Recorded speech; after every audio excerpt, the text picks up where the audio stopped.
Hey guys, আসসালামু আলাইকুম। আজকে আমি ভিডিও দেখতে দেখতে ওদের ভিডিওটা সামনে এসে বললো, তো আমি দেখছি এখানে লাইক হয়েছে 20কে, মানে হচ্ছে 20,000, আর হচ্ছে কমেন্ট হয়েছে 752টা।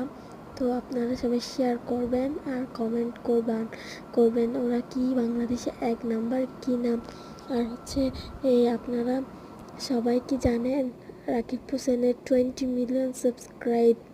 উনি কিন্তু মিস্টার বিস্টের সাথে ব্লগ করতে যাচ্ছে, আপনারা সবাই জানেন হয়তো। আপনারা আমাকে একটু সাপোর্ট করবেন, আপনাদের পাশে আমি থাকবো, আমার পাশে আপনারা থাকবেন, এটাই তো না? সবাই পাশে থাকবেন। সবাইকে আসসালামু আলাইকুম। সবাই ভালো থাকবেন, সুস্থ থাকবেন। আল্লাহ হাফেজ। সবাইকে সাপোর্ট দিয়ে যাবেন। ওকে, আল্লাহ হাফেজ।